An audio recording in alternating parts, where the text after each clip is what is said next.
Hello. I wonder, have you ever stayed up late when it's very dark and there are no clouds in the sky? What do you see up there?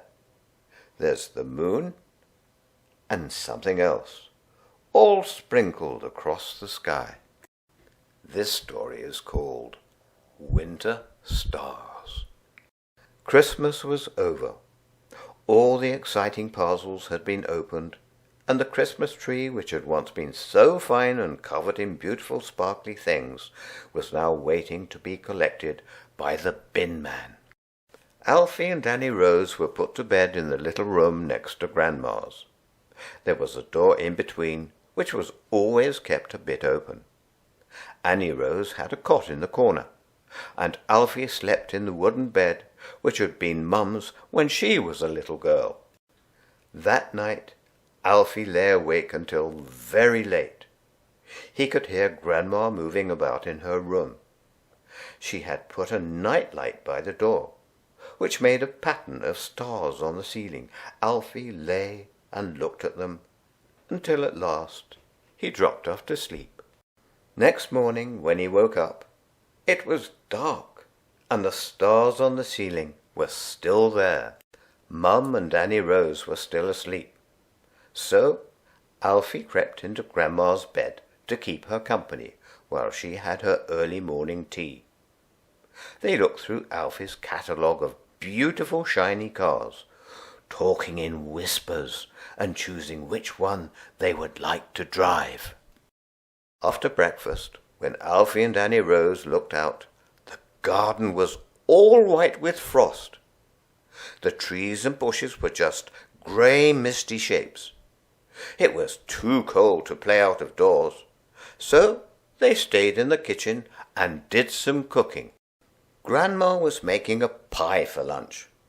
She gave Alfie a lump of pastry and showed him how to roll it on a board. You had to put a sprinkling of flour underneath so it didn't stick. Then Alfie cut it into shapes with Grandma's pastry cutters. There were star shapes and moon shapes and round shapes with crinkly edges. Alfie liked the star shapes best. When he had finished, he laid them carefully on a baking tray, and Grandma put them in the oven to cook. Annie Rose rolled her bits into little balls and set them out under the table for the teddies. After lunch, Grandma and Annie Rose went off upstairs to have a nap. Mum and Alfie went for a walk. It was so cold that both their noses turned pink. There were no cows in the field. Mum said they had gone to live in the cowshed where it was warm. The puddles in the lane were iced over, but it was thin ice, and you could see the water underneath. Between the water and the ice were white, frosty stars. The ice cracked and splintered when Alfie stamped on it. Then all the stars were gone. There was just muddy water. Now the sky was turning pink too. On their way home, they saw one little star shining all by itself. "Stars everywhere," said Alfie. When they got back, the curtains were already drawn, and Grandma and Annie Rose were getting tea ready.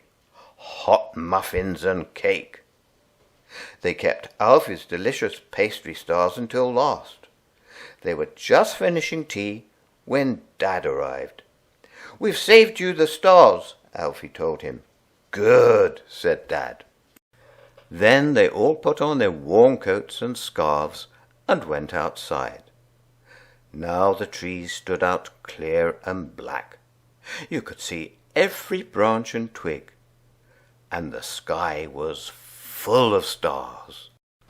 "You never see them like this in the city," said Dad. "How many stars are there?" Alfie wanted to know. "Oh, heaven knows," said Dad.